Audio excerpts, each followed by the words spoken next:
Sir welcome to Smiley Service. This is a review of the customer number 091. So this is the Macbook 2017 model 2289.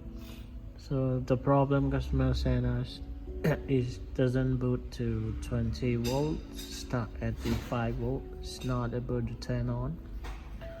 So we diagnosed on the main board that is short to ground. The component that was short to ground was on the main BB bus G3 height, and one of the capacitor is damaged. So this one is around here.